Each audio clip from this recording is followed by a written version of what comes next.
Барлықтарына ассалаумағалейкум. Көп болды видео түсірмегелі. Именно осы аккаунтқа уже, если не ошибаюсь, 3-4 жыл болды бұл аккаунт вообще пустой болып жатқанына. И бұл аккаунтқа бір нәрсе салып бастаймын деп шештім. Өйткені бұл аккаунт уже өліп қалды. Вообще просмотрды жинай алмайды.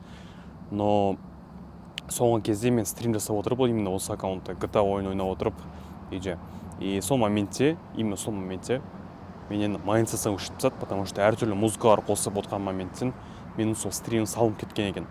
Содан кейін менде қазір майндсетта жоқ, и менде новый вызов өзіме деген. Ол майндсетқа жету именно осы каналдан 4000 сағат просмотр жинау 365 күн ішінде. Яғни видеоларым ұзақ болады, және де қызықты болады, иншалла. Бастысы мен то, что қалап отқан нәрселердің бірі, это майндсетта емес, бастысы просмотр жинау, адамдарға пайдалы болу. Просто YouTube ол мен үшін, Инстаграмда короткий видеолар түсіретін болсақ, Инстаграмда бәрі күшті болып көрінгенмен, но YouTube'да мен барлық ішімде не жатыр, соның барлығын айтуға тырысамын, потому что YouTube мен үшін ең бірінші платформа, которая меня развивал до этого. YouTube өте қатты ұнайды. Сол үшін, көп болды түсірмегелі ше, осындай ұзақ видеоларды, поэтому менде қазір қорқыныш болып тұр, ұялып тұрмын, даже до того камерадан ұялып тұрмын. Түнде түсіріп жатырмын, адамдар жоқ мына жақта ешқайда. Ну, интересно, конечно, интересно. 4000 сағат просмотр жинау, бірінші очередь, майндсеттан қосу, ол для меня қазіргі вызовтардың бірі, ең бірінші, который күнде видео салуға деген мені бір мотивация береді маған. Какую-то мотивация береді для того, чтобы мен каждый день видео салуыма бір, қалай болады ондайды. Еще видеолардың барлығы, кстати, бір кадрмен болады. Ешқандай нарезка деген темалар болмайды. Осы бір кадрмен, как она есть. Мен қандайым соны ешқандай жасырмаймын. Ошибка любой адамда болады, поэтому кешіре кетесіздер. Короче, не айтып отыр едім? Мен ұмытып қалатын көп әдетім бар. Жарайды, вообще бітірейік. Инстаграмда жаңағыдай айтқанымдай, Инстаграмда негізінен көп нәрсе әдемі болып көрінгенмен, бірақ YouTube'да адамның қандай екенін сен толықтай біле аласың. Инстаграм ол біз үшін как обложка ретінде, короткий видеолар арқылы біз обложка ретінде өзімізді көрсете аламыз. Ал YouTube ол полноценный уже ролик болғаннан кейін, уже бұл жақта адамның қандай екенін, немен айналысады, полностью түсіне аласыздар. YouTube'да мен пайдалы боламын деп ойлаймын, иншалла, потому что менің білетін білімім, жасап жатқан ісім, возможно, біреуге бір пайдасын тигізер, потому что ол адам тоже соны істеп жатып, тоже менің путемда келе жатқан шығар, может, возможно, да. Мен білмеймін енді, конечно. Короче, стоп. Бізге ше, бүгінгі тема негізінен не үшін дисциплина деген ол уақытылы болмайды. Не үшін дисциплина ол кетіп қалады. Және дисциплина ол ұзақ уақытқа бармайтын дүние деп мен соны түсіндіргім келеді сіздерге ше.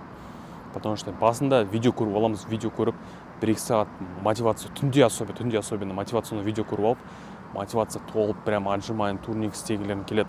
И мотивация толып тұрады түнде. Но уақыт өте келе ол мотивацияның бәрі кетіп қалады. Ол максимум 1 күнге, 2 күнге жететін мотивация, и дальше сен уже сол нәрсені до конца апармайсың. Это почему? Потому что адам сол нәрсені қаншалықты хочет, например, бір істі, да, бір мақсатта, қаншалықты хочет, соншалықты адам тырысу керек те. Сол нәрсе біздің фокуста болу керек. Егер ол нәрсе басқа жақта фокусымыз шашырап жататын болса, то біздің қолымызда ондай дүние келмейді. Например, тот раз мен челлендж бастаған болатын, 150 күн жаңа жылға дейінгі спорт деп арықтаймын шешкен болатын. Соның 8-ші күнде мен тоқтап қалдым. Это почему? Бір апта ғана істеп, бір апта түсіріп видео тоқтап қалдым. Потому что мен жанып тұрған жоқ та, мен жүрегім. Прям жанып тұрған жоқ, ал душе істей алмаймын. Потому что менде еріншектік бар болып тұр осы уақытқа дейін. Еріншектік толып тұр, содан кейін мен ол нәрсені до конца апара алмай жатырмын. И қазір былай бүгін қарайтын болсақ, негізінен уж сентябрьдің 4-і. Ал уақытпен кетіп жатыр. Мен сол уақыттан, например, августтың 3-нен қазіргі уақытқа дейін 1 ай болды ровно. Мен 1 айда тек 8-ақ күнін ғана өткіздім. Негізінен 30 күн уже кетіп қалды, например, 150 күннен. Енді 120 күн қалды. Мен сол нәрсені апарамын до конца, потому что мен қойған мақсатым, мен сіздерге айттым, барлықтарына айттым. Поэтому ол дүниені мен орындауым керек. Ол дүние орындау үшін менен 120 күн ғана қалды. 120 күнде мен білмеймін қалай ақтауға болатын. Қазір вес 96-97 килограмм, көбісі май. Өте мен вообще арық адам болатын жеп. Айтып кетейін сол дүние жайлы. Өте мен вообще кішкентай кезден бастап вообще арық дрищ болатын. И после этого мен протеин ішіп көрдім. Протеиннен кішкене сәл масса келді, но прям үлкен масса келмеді. И после этого мен уже тренировка былай барып дисциплина жоғалып кетті де тренировкаға деген. Сосын мен тұрып енді жұмыс болды осы 2 жыл ма 3 жыл ма болды, который 2 жыл, если не ошибаюсь, 2 жыл болды вообще тренировка істеген жоқпын. Потому что 2023 вот басталды, как басталды 2023. До этого мен мотивационный видео түсіріп жүрдім, тренировка істеп жүрдім. 2023 вот жаңа жылы басталды. 2022 31 декабрь, вот, если не ошибаюсь. 2023 жаңа жыл басталды. 1 январь, все. Мен вообще тренировка істеген жоқ. Потому что 31 январь күні мен тамаққа тойып, тамақтың кайфын сезініп, мақсаттар қойдым әртүрлі де. Бірақ мақсаттардың барлығы ол артау болмады. Мақсаттардың барлығы менде финансовый жағынан, ақша жағынан болды. 99% сондай болды. Енді әр адам мақсаты ол өз ата-анасына деген жақсылығын көрсету, әртүрлі нәрселер алып беру да, например. Бірақ менің мақсатым именно сол финансовый жағынан келіп тоқтады ғой, дұрыс айтқан кезде. Теперь менде 120 күн қалды, соны қалай жалғастырам деген пока ойда дым жоқ. Бүгін даже сағат 1 болып жатыр, 1-де түсіріп жатырмын мына видеоны негізі. Ешқандай қазір например, уже 6 минут кетіп қалыпты. Но мен бұл видеоны саламын, потому что тұра берсін, пускай тұрсын. Мен осы арқылы күнделікті сөйлеп үйренемін, жай осылай. И камера шығып та үйренемін. Дисциплина жайлы жаңа айтып жатқан кезімде сол айттым ғой, что ол 1-2 сағатқа ғана жетеді, 1-2 күнге кетеді жаңа. Блин. 1-2 күнге ғана жетеді дисциплина, потому что дальше мен түсіндім, короче. Мен, например, мақсат қойдым, мен финансовый жағынан да, мынанша ақша жинаймын, мынанша кредит жауамын, либо рассрочканы жабамын деген мақсат қойдым. И мен сол мақсаттарымды жаптым да. Шүкір. И сол мақсатта ол не болды менде? Басты миымдағы ой, ол фокуста ол жаңа жабу болды да. Мен тек ол жайлы жабу жайлы ойладым. Күнімен түнімен, короче, жабу жайлы ойладым. Қалған нәрселерді фокус қалмадым жаңағыдай. Тренировка дейтін нәрселерді фокус қалмадым. Тек жабуды ғана ойладым. Вот шүкір, сол бір мақсат, короче, біз қоюымыз керек. Фокусты қаншалықты біз дұрыс қоямыз, соншалықты біздің мақсатқа деген жетістігімізге деген жететін процесс, получается, жеңілдей береді біз үшін. Сол үшін мақсатты қойып, ол мақсатты насколько мы хотим ол мақсатты ше, ол әр адамға, например, керек емес те болуы мүмкін де. Например, біреу iPhone хочу deyсе, сон iPhone-ды мен 30 күнде аламын деген шектеу қоюдан қажеттілігі жоқ екен. Айтайын, шектеу деген нәрсе керек емес екен. Әр адам өзінің уақытымен жүреді екен де. Біз шектеу қойып қоямыз, и соның ішінде үлгеруге тырысамыз барынша, но это не получается. Көп адам не получается. Поэтому шектеу қоймай до конца ұра беру керек. Газ, мысалы менде қазір 120 күн қалды деп айттым ғой. Мен енді 120 күн қалды деп есептемеймін. Күнде главное привычка ретінде қойып қоюым керек ше бұл дүниені. Получается, таңертең тұрдым, тренировка істедім дегенде. И таңертең тұру мен үшін қазір проблема болып отыр. Потому что түскенде ұйықтаймын, түнде там әртүрлі обучающий видеолар көремін, например, да, интересный. Кейде Instagram, TikTokқа кіріп кетсем, поэтому одан шыға алмай қаламын. Енді иншалла YouTube каналда бастап жатыр осылай. До этого ше мен мынандай нәрсе болды. YouTube каналда бастаймын дегенде көп сөйлеп кеттім. Короче, штатив алам дедім, микрофон алам дедім, потом кішкентай штатив алам дедім. Барлығын мындай Каспи қойып қойғам, лайк басатын жаққа, картинаға. Но менде ақша болмады. Мен өзіме айтатын, как только мен штатив алам, мен YouTube'ты бастаймын дедім. Штатив алдым, алғаныма 1,5 ай, почти 2 ай болып қалған шығар. YouTube бастаған жоқпын.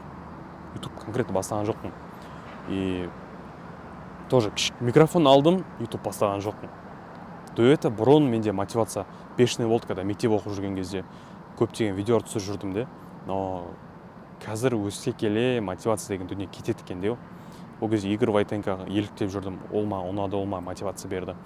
Но қазір өкінішке орай ол мотивация менде жоқ.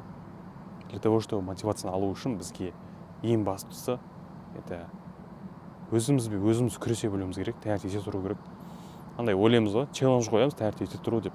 Бірақ ол челлендждің біз қаншалықты бізге керек екенін көбісін түсіне бермейміз де. Типа, главное там жабу керек, сол процессті, списокті жабу керек, болды деп біз өмір сүреміз. Но біз одан кайф алмаймыз да. Поэтому көбісі тастап қояды. Көбісі до конца апармайды. Апарса да шаршап бүйтіп, жазып сөйтіп апарады да көбісі. Ол не үшін ол бізге? Егер біз челлендж біткеннен кейін ол дүниені біз тастап кетеміз де, в любом случае. Поэтому не надо так жасауға керек емес. Так что давайте, достар, осы YouTube канал біз үшін, мен үшін пайдалы болсын. мен осылай дұрыс сөйлеп үйренейін, қазақшамды жақсартайын иншалла, и солайша сіздерге пайдалы болайын. Басты мақсат ютубта сол әртүрлі видеолар түсіру қызықты дегенде көбісі жаңағыдай пайдалы видеолар түсіруде. Қазаққа, потому что орыстарды қарайсың, орыстардың көбісі қара жұмыс жасамайды, көбісі ше, былай қарап отыратын болсақ, барлығы жақсы бір оңай жұмыс жасайды. Например, менің таныстарым бар тоже, саксофонист, например, да, 20 минут ойнап, 10 минут ойнап, нормально ақша алып кетеді, бір адамның айлығын алып кетеді, например, де. И былай қарап отырсаң, ол жарайды, ол оқыды да, но былай қарап отырсаң, қазақтардың көбісі ол дүниеге еліктемейді. Жаңағыдай саксофон істейін, тартайын, 150 мың, 200 мың теңге алып кетейін 20 минутта деп ойламайды да. Барлығымыз жаңағыдай өскеннен кейін дворник, охранник болып, армиядан келгеннен кейін охранник сондай болып отырды да. Ол нәрсе біз үшін өте төмен нәрселердің бірі де, біз үшін амалдың жоқтығынан барамыз да. Поэтому бастысы миымызды қосып, немен айналысқымыз келеді, сонымен айналыссақ, сонда біз бақытты боламыз. Ал өзімізге керек емес, өзімізге ұнамайтын жұмыс жасасақ, біз бақытты деп өзімізді қалай айтамыз. Сол үшін давайте бақытымызға деген жолда бірге жүрейік. Кеттік.